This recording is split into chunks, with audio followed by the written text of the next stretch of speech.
Timing issues, you said it kind of as well. Sometimes they apply for a subsidy. Next year he doesn't have money. That's a timing issue. It's not money, by the way. Like if it was last year, when you have quality, stand behind it. Don't, like, you guys should not sell like your competitors. You should not, if you're selling like your competitors, remove this.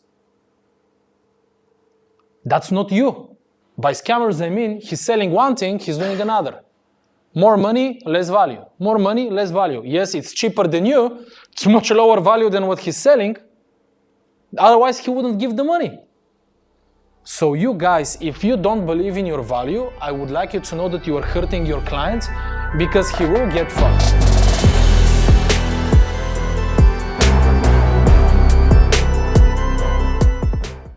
Okay, so that's misalignment in this that he said. That's a lack of need. Yes, yeah, you can have that lack of need. It's kind of, by the way, one of the main things that we would be doing is building the need, because otherwise you would not close it.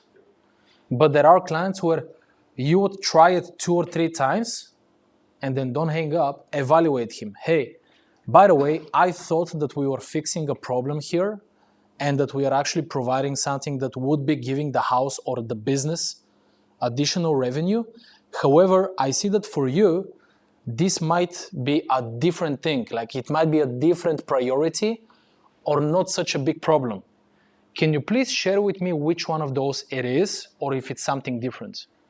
And he says, yes, I really don't care about it right now. I don't care. And you're like, okay, we tried. Can we contact you in 3 to 6 months when we have a better offer? If the market is better for an installation, so the bill skyrockets, for instance, and if we have better, let's say, I wouldn't even say maintenance, better installations, higher price on the market. Can I contact you in 3 to 6 months just to see how you are? Is that okay? And if you're face-to-face, always do this. Yes. Calendar, mark, a link to the CRM, call him. Some of them will buy. Some of them will buy, as long as you make sure what he's saying is not because of a competitor. Because he might go to a competitor, right? So you want to make sure to always also explain, by the way, if you get contacted by a client, I will do, just because I see that you care about this, even though right now you don't want to do it, I will do a free evaluation on the proposal that you have without trying to sell you anything or without trying to provide you anything. So if you get anything in the future, I want you to know that you can fully depend on what I'm going to give you, because I'm going to be fully transparent. Do you believe me? He says yes as well, because you want him to say it. Yes. Thank you so much. Thank you. Thank you. This guy will call you, I promise. So definitely, I'm not going to keep asking you, but one would be a lack of trust.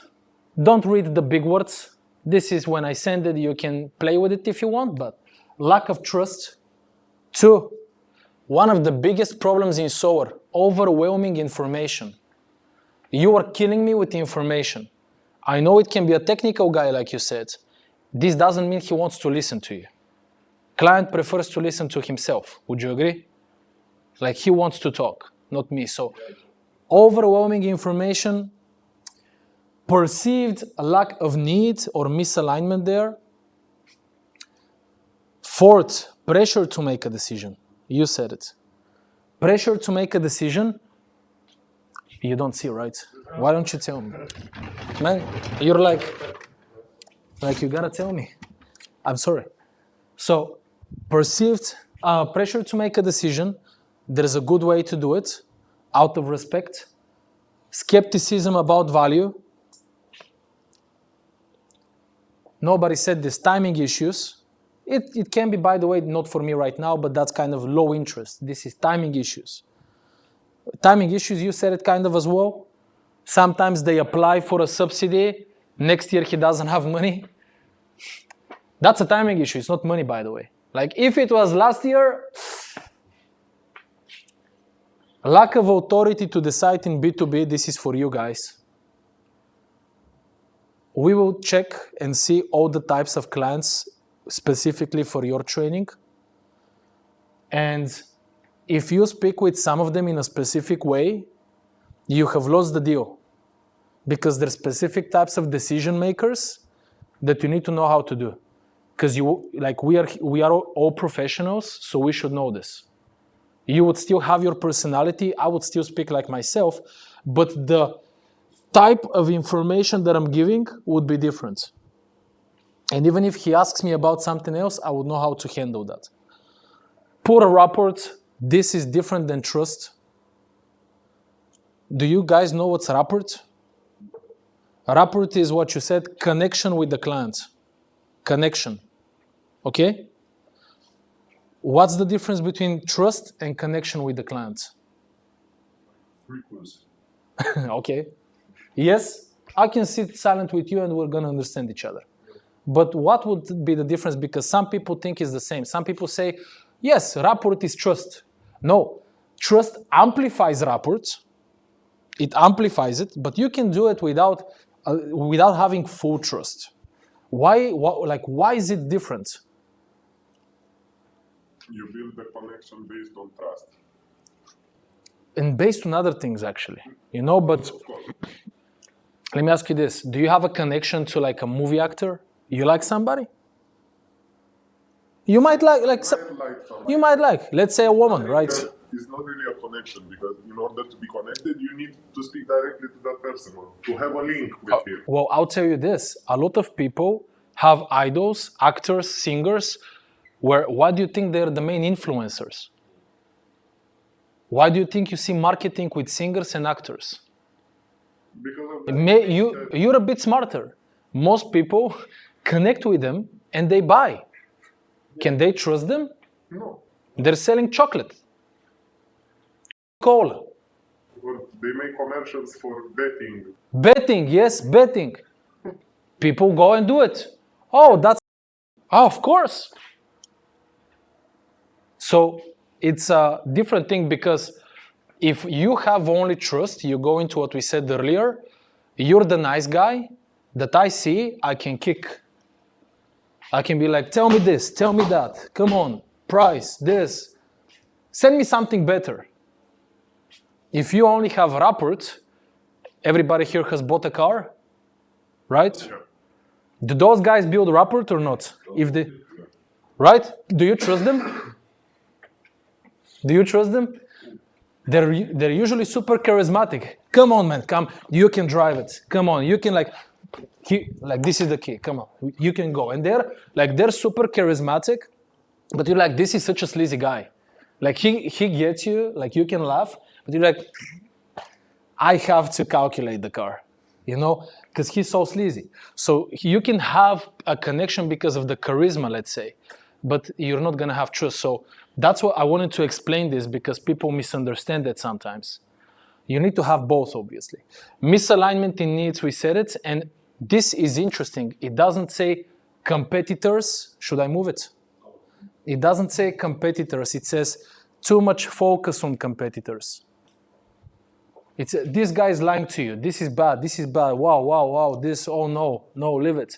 Let me read it. Oh, I have heard this company does. It's like, are you selling me or are you like kicking them? Like what's going on? You lose trust with this. So there's a delicate way to generally like play with competitors and know how to handle this. Okay, you need to really understand that, and we're gonna work on it. Do you guys usually discuss the proposal of competitors? In some cases, if the client insists on showing it, yes. We won't usually ask for it. Maybe if the conversation leads that way, that they will say, okay, I got 2 more quotes, I will compare them. After that, you maybe will ask, from where did you get the quotes? Are they the same thing as I am offering you? But we will usually avoid talking about other competitors. We won't begin the discussions in that way. It will only be discussed if the clients open that discussion. Okay, let's just do it a little bit more simple. Tell me what you say. Okay. Just role play.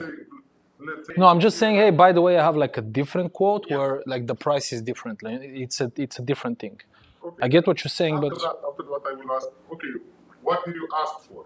He will say then, okay, I asked for X thing, and after that I will determine if it's worth it to continue the discussion about that. Because if it's a What do you mean? Hold on. So what do you mean? What did you ask for it? Like, what did you ask for the installation? yeah, they will go to other companies. They will say that they want a basic system. After that, they will get a quote, and they think, okay, maybe I don't want that. I want something better. He will come to me. I will give a better offer for something more performant, and he will then ask, why is there a difference in the price? Okay, so the first thing that we need to do when we're speaking about price or competitors is retain value. Yeah.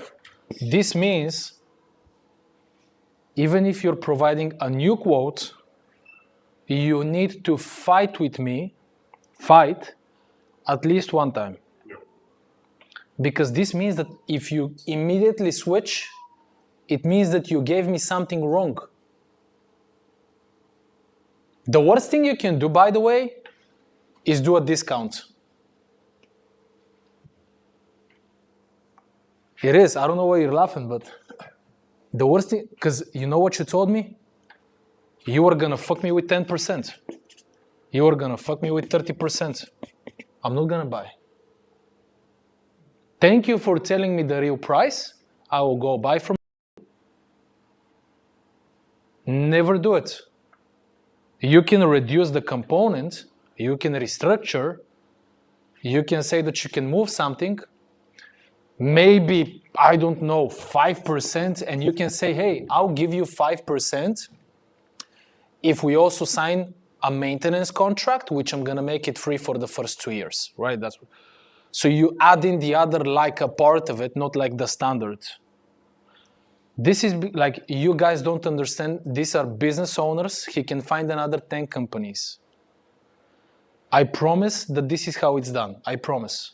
So retaining value, it would be similar, but the first thing that you should usually ask is, that's great, and I'm happy that you're going in the direction that you want to go for. Like, I guess your direction is the actual price, is that the case? Or is it the value? The price usually, but like if you're the client, he says the price, so it is the price. It's not like the actual quality of the installation. Is that the case? Most of them don't understand. They don't come from this domain. No, like just role play with me. So just yeah. So he says, so it is the price. It's not the quality. Yeah, usually it's the price. It is the price because you want to save money, right? Of course, but after that, I will usually say to him that, okay, let's see what I have offered you. Because No, don't go there. Let me explain why. So you guys are basically, if you're doing this, you're pitching. You're explaining to me, let me explain why. You are missing what I'm telling you. I'm telling you, I need something else, or I like something else. Do you guys agree? Yes, but you will go back to his... I know. He wanted... I know. You need to know, like, look, you need to understand this is called framing. You are not framing me. Framing, basically, by the way, in some sales trainings, they train the people this. This is the client, this is you, and you have this, right? And you gotta make it shorter. Framing is how you do it. And framing means that this is the client, this is you, right? And you build this. Right now we're together. Run away if you want. He can't, because this is the same goals, the same problem, okay? So when you do this, you would still explain what you explained, but stop for a second.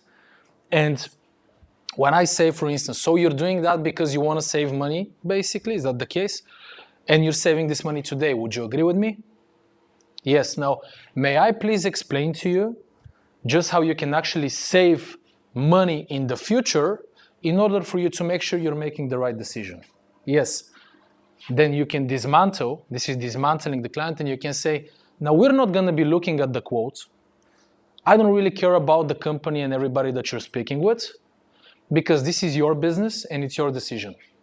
But I will give you, out of our 10 years of experience, what we know as knowledge is the biggest risk, because you want this installation to get paid in 6 years, not in 12, right? Would you agree with me? Now, it's many installations because people are looking at the price. The components are connected by contractors. I'm not going to write it. The components are connected by contractors who are not working for the company. Our engineers are our engineers, and they are highly paid in order for us to know how it's connected and in order for us to maintain it. We're actually one of the only companies in that maintains even other installations, not ours. That's how good we are. But the problem is that in about 50% of installations, regardless of what you see there, because you might see Hyundai, Huawei, there's Hyundai as well. You might see Hyundai, you might see Huawei, you might have some really nice Longi panels. In 50% of the installations, the real savings are the first 3 years, and then the problems start. 3 years, it's usually good. I would usually say this in Solar because he might have colleagues or friends or partners that have installed in the past 3 years. And he would say they didn't have problems. Yes, it's the first 3 to 4 years. Then usually cable issues, inverter issues, battery issues.